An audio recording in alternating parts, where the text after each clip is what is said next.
За хуулийн төсөлтөд танилцсан нэг хэд хэдэн асуулт байна. Яг хөө төсвийн үед ч гэсэн би асууж ирсэн. Яг нөгөө хүүхэд гэр бүлийн шүүх байгуулахад бэлэн юм уу? Маш их зардал урьдчилж бэлтгэл хангах хэрэгтэй гэж уг нь бол харж байгаа гэд.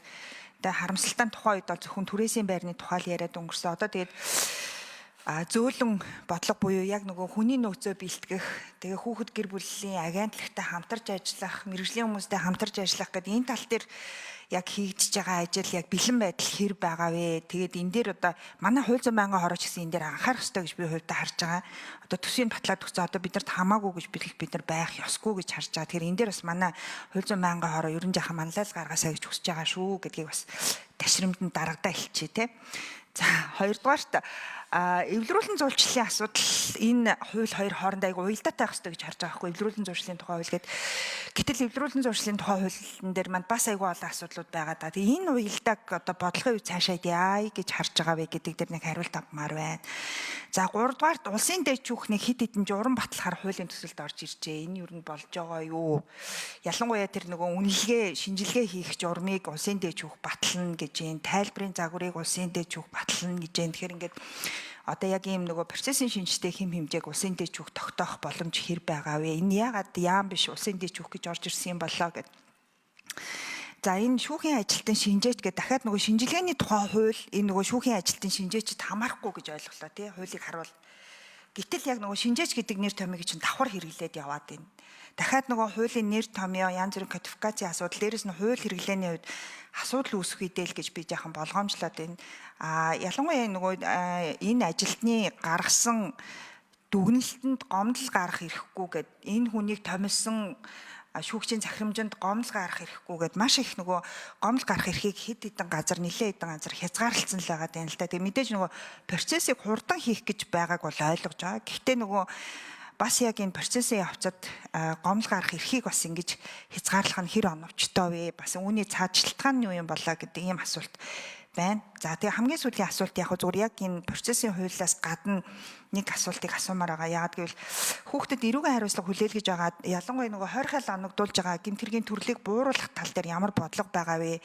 Явандаа энэ шүүх өөрөө угаасаа нөгөө хүүхдтэй холбоотой хэрэг маргааны ч гэсэн эрүүгийн эргөөг зөвшлийн эргийг шийдвэрлэнэ.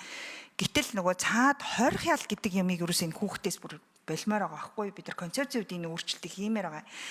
Ер нь бол хүүхдтэй холбоотой яг энэ засан хүмүүжүүлэх газрыг бид нар яг одоо ингээл гадны хүнээрхийн байгууллагууд үзэхээр гайхдаг шүү дээ.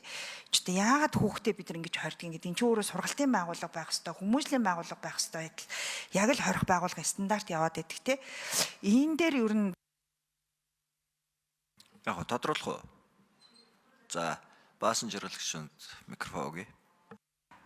Яамны зүгээс бас барьж байгаа бодлого нь юу байгаа юм бол тэгээд шүүх яг энэ дээр ял оногдуулахдаа аль болох хорихгүй байх гэдэг тэр зүйлийг бас анхаарах хэрэгтэй хаа гэж бодож байна. Тэгээд ийм саналтай байгаа учраас зориуд бас энэ асуултыг асууж байгаа шүү гэж бодож байгаа. Тэгээд хамгийн сүүлд нь хуулийн төслийг бол үндсэндээ бүхэлдээ дэмжиж байгаа. Тэгээд төсөв санхүүгийн хувьд ялангуяа бид нар сая хүүхэд хамгааллын хуулийн дээр анх удаага сум болгон нэг жолгон дээр хүүхэд хамгааллын мэргэжлийн хүн авсан. Тэн зөндөө олон алдаа оноо гаргаа явж байгаа. Тэр алдааг бас дахиад шүүхтэр бид нар алдмааргүй байгаа. Энэ шүүх ямар байх ёстой юм бэ гэдэг олон одоо улс орны загварууд байгаа. Одоо та бүхэн ч гэсэн олон улсын хурал хийсэн. Яг тэр загвар руу хэр дөхөх вэ? Тэгээд тэн дээр бас манай хууль зүйн байнгын хорооны гишүүд бас санаачлагтай байгаад одоо Бямцагт сайдын цуужийн шүүхийн төсвийг дараа жил битээ ханаж тасдаж бууруулж орж ирээрээ гэж бүр зориуд өгсөе. За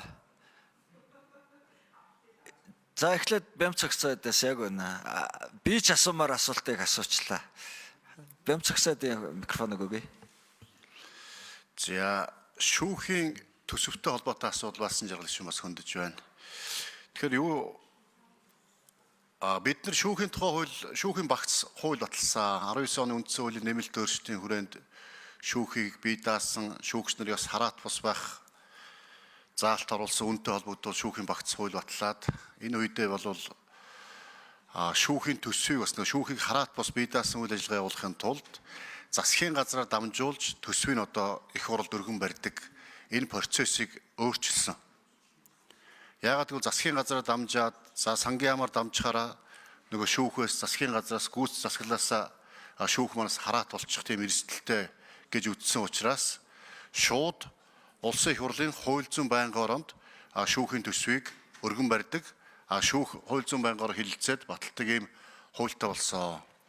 Тэн дээр одоо хууль зүйн байнгаараа үндсэндээ бол шүүхийн зардал төсвийг эннийхэн дагуу одоо хэрэгжүүлээд төсвийн хилцүүлгийн үед одоо нэгтгэхэд явах. Энэ хуулиар л болно явж явах хэрэгтэй. Ийм хууль хэвээр байгаа үстэй тийм ээ. Хэвээр байгаа. Тэгэхээр энэ хууль хэвээр байгаа болохоор одоо яг энэ хүрээнд явах хэрэгтэй. Тэгэхээр засгийн газар гүйцэтгэх засаглаасаа тийм үү. Дутуу эрх мэдэлтэй хууль тогтоох байгууллага байх ёсгүй. Шүүхийн хараат бус бие даасан үйл ажиллагаа явуулах тийм үү. Энэ одоо эрхэнд гүйцэтгэх засаглаас халдах ёсгүй. Би бас хууль зүйн байнгын оронд дарга байх үедээ бас яг энэ зарчим барьдаг байсан. Тийм болохоор энэ хуулийнхаа хэрэгжүүлэх ёстой. Хуулийнхаа хэрэгжилтийг бид хангах ёстой. Хуулийн хэрэгжилтийг биелүүлэхийг засгийн газраас, сангийн яамнаас манай улсын их хурлын хууль зүйн байнгын ороо шаардах, шахах эрхтэй, үүрэгтэй. Ингээд одоо хууль болол шүүх болол бие даасан хараат тусаар төсвөө хууль зүйн байнгын ороо дамжуулж явах. Энэ хууль хэрэгжих ёстой. Энд бол засгийн газар оролцохгүй гэдэг хэлье. За ажлын хэсгээс хэн хариулах вэ? Нэг номерын микрофон Алтан Чимэг шүүгч хариулах вэ? За. Баасан жаргал гишүүний асуусан тэр дээчүх яа журам баталдаг юм бэ? Энэ өөр байгууллагууд ер нь журам батлуул яасан бэ гэдэг ийм холбогдолтой асуултанд хариулъя. За энэ нөхцөл байдлын шинжээч гэх шинжилгээ гаргах нэг ийм зохицуулт шинээр энэ хэрэг хэн шийдвэрлэх ажиллагааны журмын хуулинд бол байгаа. Тэгэхээр энэ нөхцөл байдлын шинжээч мэрэгжилтэн гэдэг хүн чинь юу хийх юм бэ гэхэлэр тухайн хэрэг маргааныг шийдэх гэж байгаа шүүгчид туслах зорилготой. Энэ юунд туслах зорилготой юм бэ гэхэлэр тухайн маргалдж байгаа гэр бүл ер нь анхнаасаа энэ гэр бүл хэдий хэмжээнд амьдэрсэн ер нь энэ гэр бүлийн нөхцөл байдал ямар хувь байсан анхнаасаа одоо юу болцсон бэ гэдэг энэ гэр бүлийн нөхцөл байдлыг суурьаар эхнээс нь шинжилээд судлаад тэгээд шинжээчийн Нэгдүгээр микрофон гүйцэгээд хариулъя. Тэгэхээр энэ яг хэрэг хэн шийдвэрлэх ажиллагаа буюу яг маргааны зүйл нь юу юм бэ? Гэр бүл туслахтай холбоотой маш олон маргаанууд гардаг. Хүүхдийн асрамж, тэтгэлэг, за эд хөрөнгийн маргаан гэдэг. Энэ маргаан болгон дээр нөхцөл байдлыг судлана гэсэн үг.